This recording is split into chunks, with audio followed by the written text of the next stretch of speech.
खुशहाल का राज्य है, सुख और समृद्धि की प्रकाशा पर है।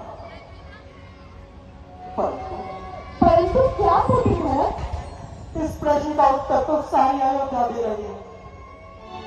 वो निराशा में डूबे हुए अयोध्या के राजकुमार, वो मुझसे घृणा करते हुए पूर्वासी, ज्ञानी मनुष्य को अंधकार की कूप में भटकना नहीं चाहिए पुत्र।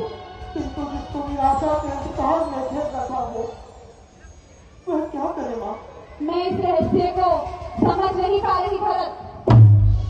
आज सूर्य शोक में क्यों हो रहा, क्यों प्रातः है दर्द के सपनों में खो रहा। सब ये क्या हो रहा? चारों दिशा रुदन यहाँ हो रहा, हर्ष के स्थान पर विशाल हो रहा, जीवन तरुण रास्ता व्याख्यान हो रहा। माता मुझे बता दे, ये तरुण काम क्यों है? महलों में, नगरों में यह सर्वनाश क्यों है? लगता नहीं है जीवन इस रोज की तरह, हर्ष भी यहाँ है, वियोग की तरह। जीवन के खुशियों को मां कौन ले गया? जीवन के सुखों को लेकर दुख कौन दे गया? सुख और दुख प्रभु जनित है पुत्र, मनुष्य इस पर अंकुश नहीं लगा सकता। जीवन मरण लाभ हानि की बात मैं नहीं कर रहा, न ही यह सब देश की आवश्यकता है। मैं तो सिर्फ यह पूछना चाहता हूँ कि अयोध्या में विषाद का कारण क्या है? भरत, महाभारत का करना माथे का सूरज क्या हुआ?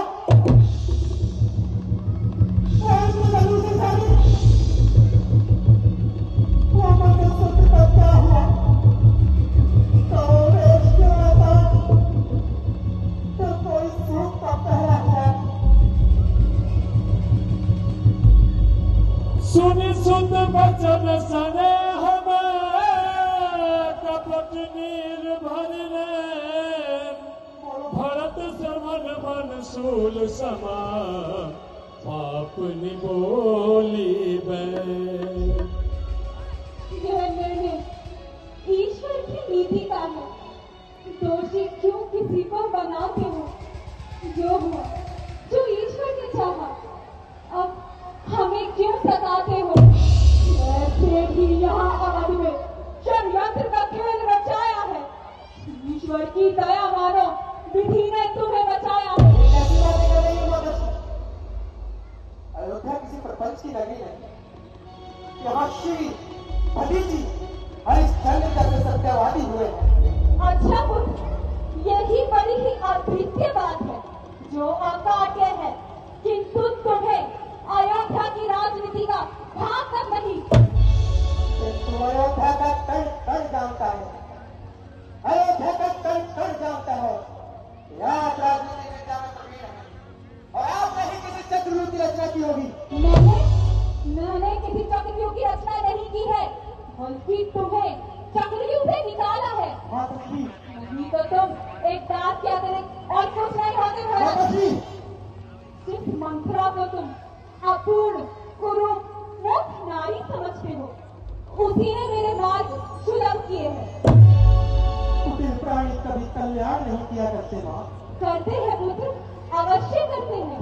मंत्रा के ही सचेत करने पर जब अयोध्या में प्रपंच के प्रारंभ छा रहे थे, तब वही दीपक बनकर मेरे जीवन में आई और मैंने महाराज से अपने दोनों वरदान मांग लिए। दोनों वरदान मांग लिए? यह धर्म और विभक्त वरदान तूने किस नीति से मांगे हैं? सर्वनाश क्यों किया उसका? जीवन में हम नहीं आने हैं। भरत, कौशल्या ने तेरा लालन पालन क्या कर दिया? तू तो विवेक शून्य ही हो गया है। विवेक शून्य मुझे माता कौशल्या ने नहीं किया, किंतु जीवन में शून्यता आपने अवश्य की है माँ। हाँ माँ, तुम्हें यह वरदान नहीं, अभिशाप मांगा है। तुमने नीति और मर्यादा की अवहेलना कर अयोध्या में चला दिया विनाश की अग्नि। मुझे लगता है तेरी बुद्धि को अज्ञानता का दिमाग चढ़ गया है और तुम राजपुरुष के भांति बातें नहीं कर रहे। क्या सत्य के मार्ग पर चलना मृत्यु है? राजनीति का तुम का नाश करना कौन सी नीति और कौन सी मर्यादा है माँ? जो तेरे लिए अधर्म है वो मेरे लिए कर्म भूमि में किया गया सर्वश्रेष्ठ कार्य है। आज तक मैंने धन की लोलुपता को सुना ही था, परंतु ना उसको कभी देखने का प्रयास किया और ना कभी देखा था, किंतु आज देख लिया तेरे द्वारा अपना नाश और तेरा विभक्त रूप। भरत, अपनी मर्यादा में रहो। कौन अपनी मर्यादा लांघ रहा है यह आप अच्छी तरह जानती है, परंतु बुद्धि है समझ नहीं पा रही तो सारी अयोध्या शौक लगे है। और आप भ्राताश्री, ठहरिए भ्राताश्री, इसका उत्तर मैं देता हूं। माताश्री ने पिताश्री से अपने 2 वरदान मांगे और